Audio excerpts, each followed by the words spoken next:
A terra estava sem forma e vazia. A escuridão cobria as águas profundas. Então Deus disse que haja luz.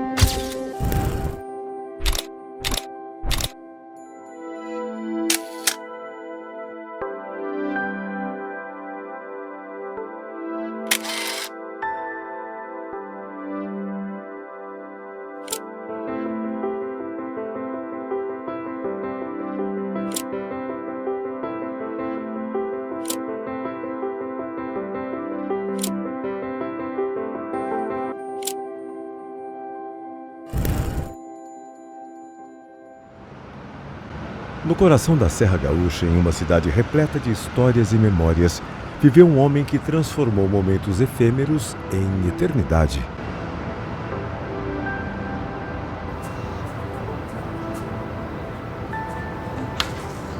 Aqui tem um saldo de máquinas. Organizou tudo ali, porque isso vai se perdendo, mas aqui não vai se perder. Ele sempre falava isso.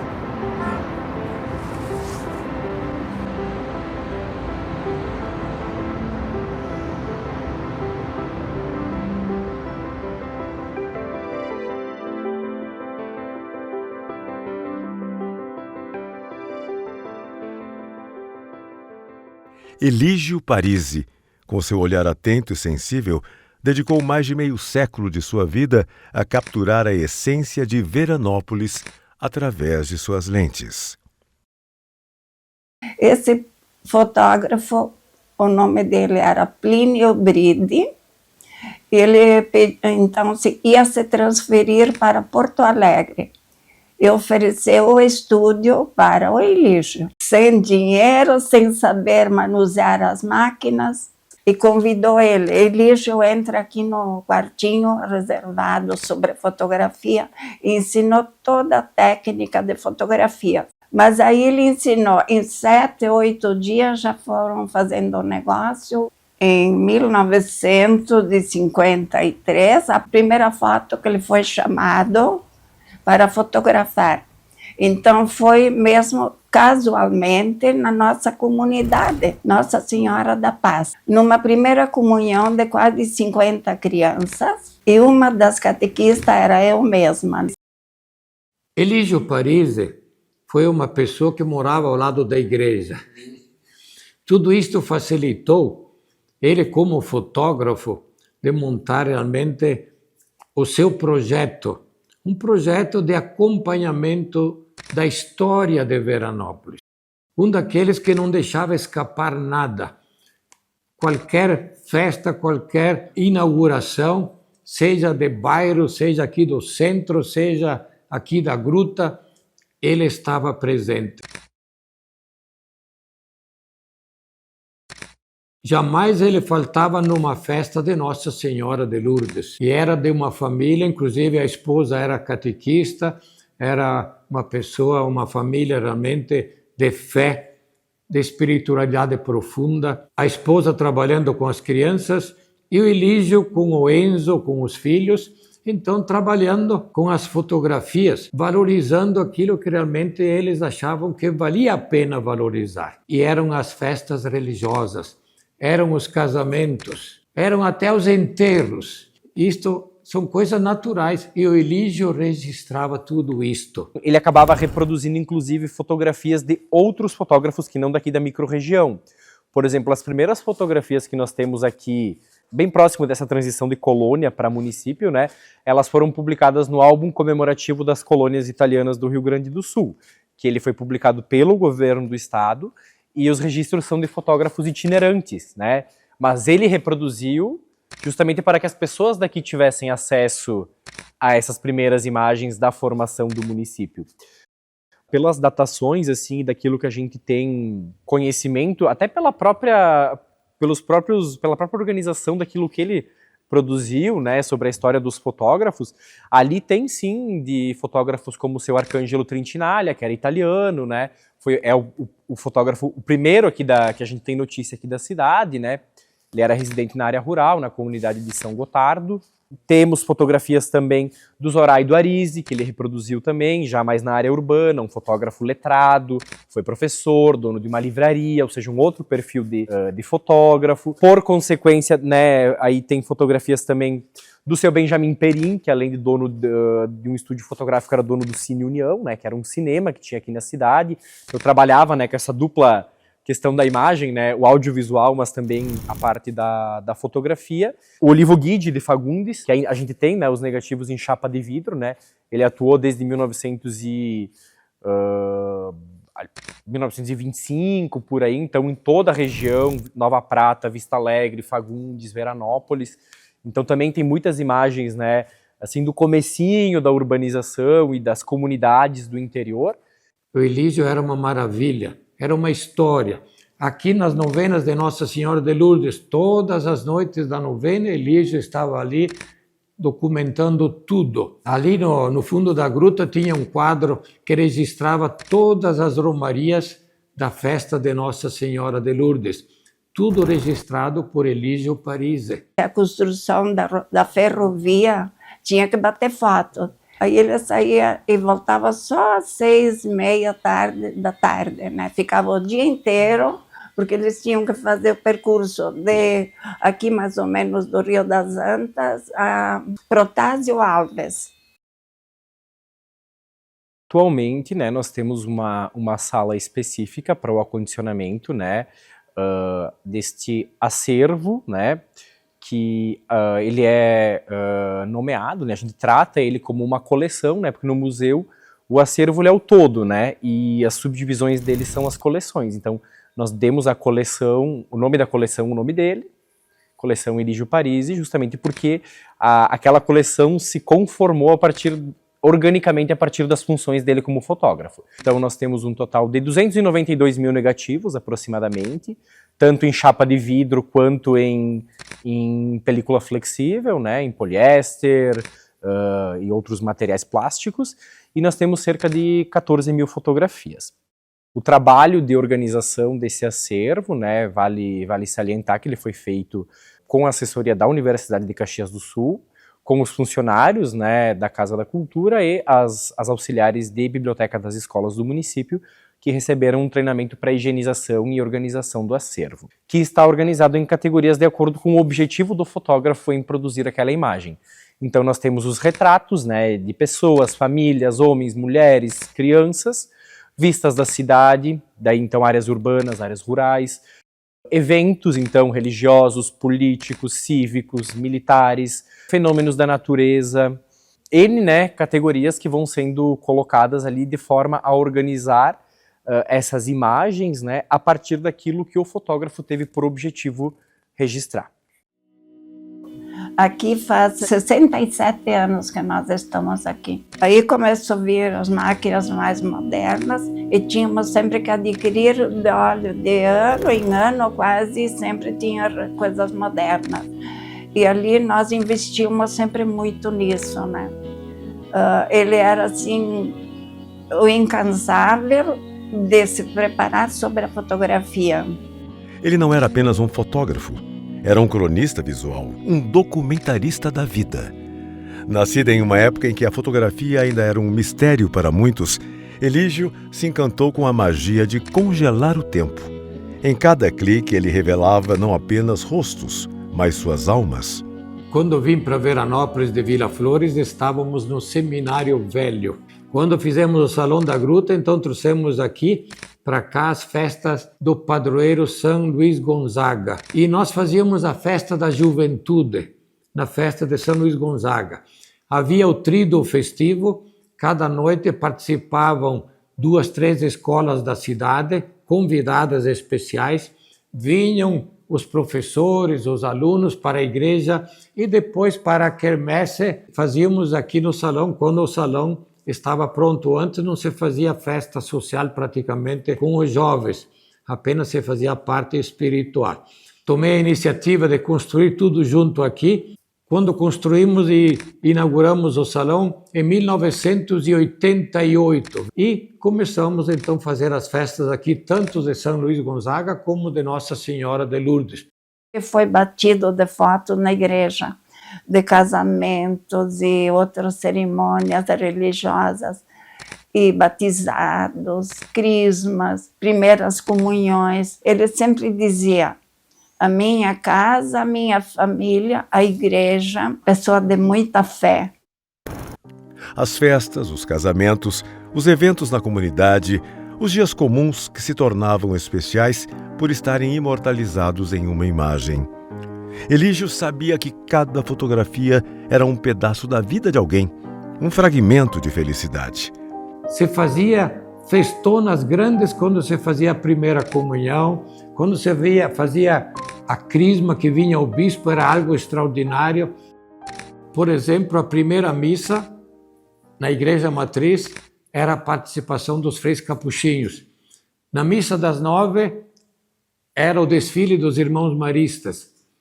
E de manhã, ou mais tarde, às 10, 10h30, ou de tarde, faziam a missa com as irmãs de São José, com as meninas das irmãs de São José, Regina Celi. Era interessante, só que não misturavam, né? Quase a gente não se conhecia. Dificilmente se fazia encontros como se faz com os jovens hoje, né? As pessoas eram muito praticamente retiradas, afastadas. Seus retratos são mais do que simples imagens, são janelas para o passado, portais para um tempo onde a vida fluía de maneira mais lenta e talvez mais doce. A gente adquiriu a máquinas de bater 3x4, né? Antes era 6x9, e ali para fazer economia nos filmes surgiu a máquina de tamanho de 35 milímetros, que dava 36 poses antes de trocar de filme de novo. Porque aquela 6x9 tem 12 poses só. E a de 36 dava de 36 poses, que então não precisava trocar filme seguido, né? Mais adiante foi outra máquina também para 72 poses. Quando surgiu o laboratório a cores, era assim, emoções, coisas que a gente ficava, dizia ele, olha ali o que nós passamos. Ele capturou o brilho nos olhos das crianças, a sabedoria nas rugas dos idosos, a ternura dos jovens enamorados. Cada fotografia de Elígio é uma história contada sem palavras, uma narrativa visual que ressoa no coração de quem a observa. Só para a revelação do filme, eram 5 produtos, porque passavam num processo de químicos. Por isso que tem ainda os fotógrafos ali com máquinas hoje acima mais do que nós tínhamos na época. Mas eu acho que assim, a gente não pode se queixar porque a gente passa assim com as máquinas da época. Ainda eu garanto que se fosse aquela de folha, ainda ter ela, botar em uso com os produtos, saem as fotos maravilhosas. Eu acho que assim, nós ainda temos no Rio Grande do Sul e no Brasil como um todo, né, em Veranópolis também, fotógrafos muito habilidosos que ainda trabalham com fotografia de verdade, porque o celular não faz fotografia, ele faz captura de imagem, né? E eu penso assim, por muito tempo se achava que com o celular ou com aquelas maquininhas digitais lá que tu comprava ali em qualquer loja, a profissão do fotógrafo desapareceria, né? E isso é uma mentira. E as pessoas continuam investindo em fotografia. Fazem os álbuns dos seus filhos, né? Acompanhamento, ou seja, existe uma outra visão de fotografia, né? Uma outra necessidade, uma outra relação do ser humano com a fotografia, e ela não vai desaparecer. Assim como lá no século XIX, quando surgiu a fotografia, os pintores, os gravuristas achavam que a fotografia ia terminar com o trabalho deles. O que a gente fez foi, na verdade, tornar, né, o registro da imagem mais banal, né? Eu tô ali fazendo comida, eu tô batendo foto, eu tô ali fazendo os meus estudos, bater foto, vou tomar um chimarrão, eu bato foto. Só que a permanência, né, a durabilidade dessas imagens não tem uma certeza, né, porque tudo é muito fluido. O surgimento do laboratório aqui foi a Fuji que veio oferecer esse ramo de fotografia. Então, assim, a gente fazia painéis da ponte até de 1 metro, porque a gente comprava o papel, rolos com 10 metros por 80 de altura. Então, ele começou a fazer painéis, então íamos onde que era um lugar alto para pendurar o ampliador lá em cima, com o negativo dentro já, e ele ia ampliando. E o papel estava aqui esticado no chão. Nós íamos no porão porque não tinha luz de rua, tinha que ser escuro, nessa com a lampadinha vermelha. E fazia os painéis da ponte, e colorido à mão por mim.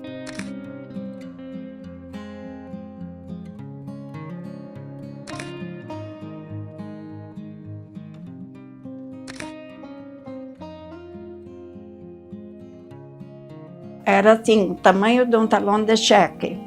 E dentro tinha 12 cores, as folhinhas do tamanho de cheque. E ali eu passava batata, se era a ponte, era muito mais fácil, porque tem verdes e tinha ainda roças de trigo ou de milho, eu pintava daquela cor, então, né? Fazia as cores. E assim fazia os postais, fiz inúmeros postais de Veranópolis coloridos à mão, que quem tem na mão deve ter ainda o colorido bom, porque aquilo lá não desaparece.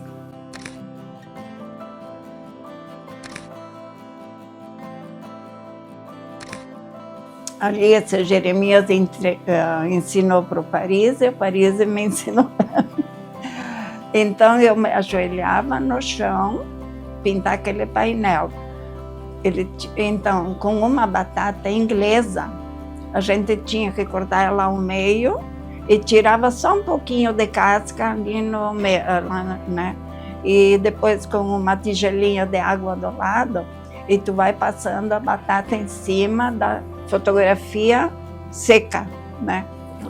Aí tu vai passando um bom tempo, até que aquele gume que a batata tem, que ela gruda até nas mãos, ela fixa ali, né? É a foto colorida à mão. Essa dos meninos e essa ali. A outra colorida à mão, essa aqui também, do cavalinho.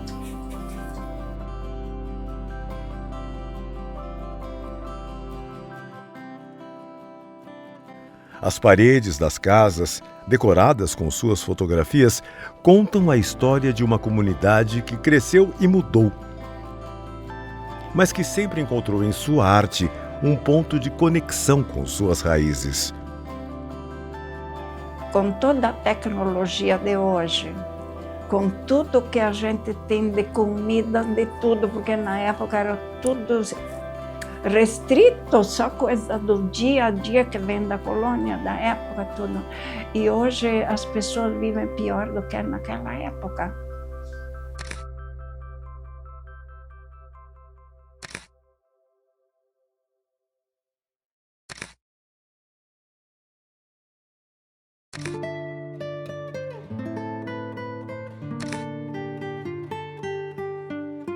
Se tem tempo, eu gostaria de sentar aqui num sábado de tarde, netos, todo mundo conversando. Se eles vêm, mas é assim, pronto. E tu vai dizer o quê para um adolescente ou para uma menina de 12 anos? Então fica conversando. Eles não escutam isso. Dificilmente. É coisa do passado, já é coisa do passado.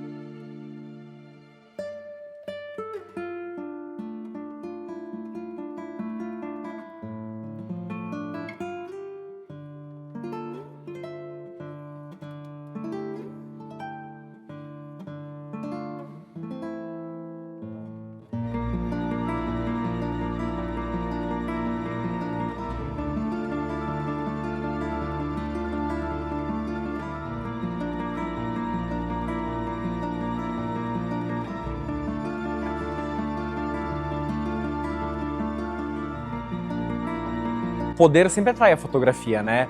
Essa questão de registrar os espaços públicos, os prédios públicos, que geralmente tem uma notoriedade maior, né?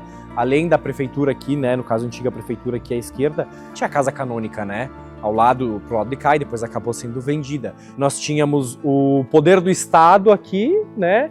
A igreja de um lado e por muito tempo a maçonaria nesse prédio, né? Na Società Principe di Piemonte.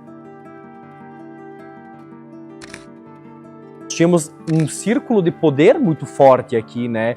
Em suas diversas esferas, inclusive conflitantes, né? Porque tu tem uma casa de maçonaria na frente da igreja, né? Então acaba que esses pontos eles são de referência e atraem a atenção do fotógrafo, justamente porque quem compra fotografia? Quem tem dinheiro, né? A igreja compra, né? Os maçons que são ligados ao comércio, à indústria, aos setores do poder, né? A prefeitura, justamente por ser o poder instituído, então acaba que o eixo ao redor da praça, aqui como de todas as cidades, ele acaba ganhando uma relevância.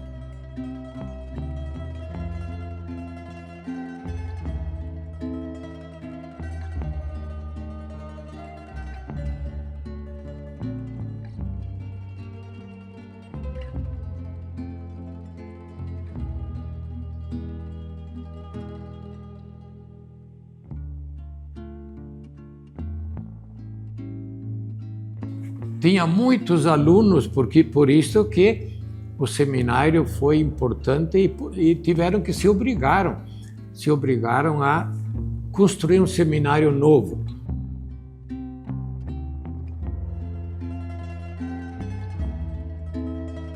O Regina Coeli praticamente ainda é o mesmo de hoje.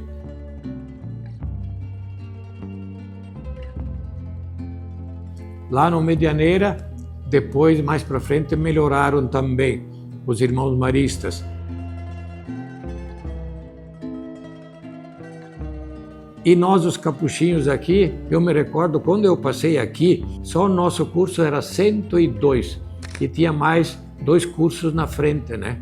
Então, a base de 300 e tantos, né? Aqui. Então, o seminário era pequeno, era só uma ala aqui na frente, seguindo a rua. Esse seminário aqui é todo ele novo, diferente do outro.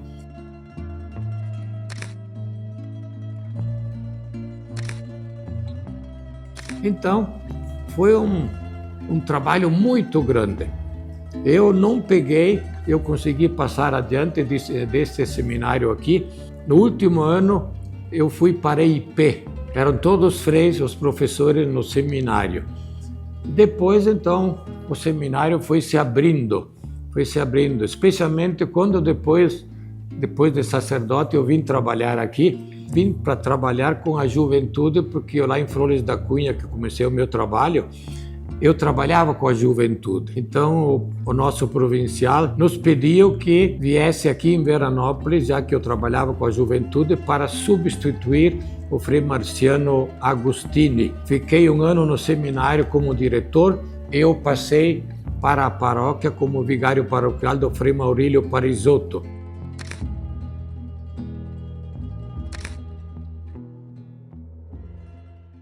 É um grande desafio preservar justamente pela composição química, né? Esses negativos que a gente tem aqui, eles são de brometo de prata, né? E gelatina. Basicamente são esses 2 materiais. Mas pode ser que tenha algum de colódio úmido, colódio seco, que também são técnicas de registro permanente da fotografia. Calor, frio, ou seja, todos esses fatores climáticos, eles acabam contribuindo muito para a deterioração dessa gelatina, né? Porque a gelatina mesmo, essa que tu abre e faz ali em casa, né? Ele acaba se tornando um desafio grande pelo estado de conservação que ele chega até nós. Mas se desde o início fosse, né, tido um cuidado, né, com a preservação desse material, com certeza ele não seria tão difícil de preservar. Então, por isso a gente sempre procura manter eles no escuro, em embalagens, né, de papel, por exemplo, neutro, né, que não vai influenciar na acidez, né, da gelatina e do brometo de prata. É possível fazer exposições? É, mas de curto prazo e com essas questões básicas de controle ambiental garantidas, né? E junto com o Frei Maurílio eu aprendi bem a atender as capelas, porque estava se construindo muitas comunidades nos bairros, inclusive no tempo em que a gente construiu o primeiro lar São Francisco dos Velhinhos, e outras coisas nas capelas e nos bairros. Tinha capelas que não tinha capela, a gente rezava a missa na escola ou qualquer outro lugar, e depois a gente foi construindo as capelas, e nos bairros mais ainda. Os bairros aqui, São Peregrino, Medianeira e outros bairros, naquele nosso tempo, alguns nem existiam. Eram os maiores que tinham aqui os bairros, também no Renovação e outros bairros, Santa Clara, lá perto da Oleoplan. E foram se construindo. Mas foi um trabalho longo, demorado, e se fazia conforme as capacidades que a gente tinha, né? Então, seja a igreja, seja depois salões comunitários, salões para o esporte, para o futebol de salão, assim por diante, tudo fazia com que o bairro se unisse, trabalhasse unido, e a gente criasse realmente aquela espiritualidade de colaboração, como diz o Papa, de participação e de todos estarem engajados.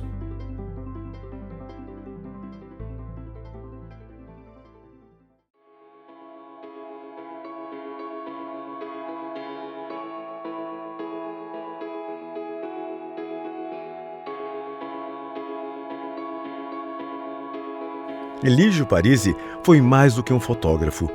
Ele foi um guardião da memória coletiva. Ele ensinou a todos nós que a verdadeira beleza da fotografia reside na capacidade de capturar a alma das pessoas e dos lugares.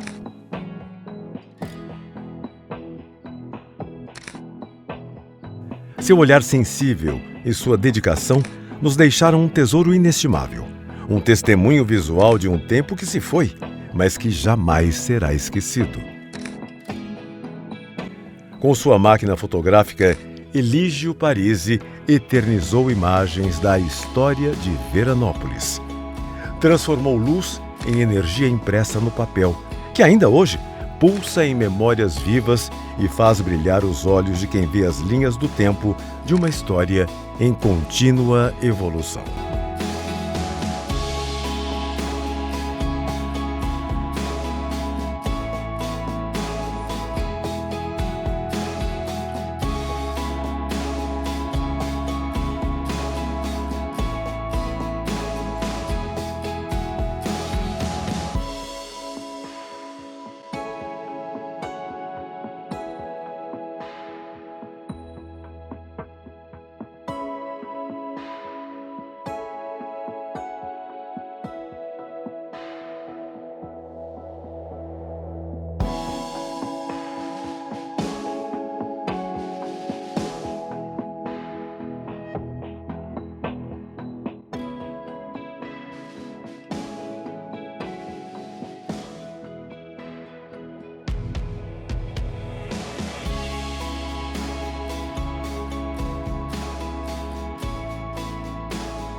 Música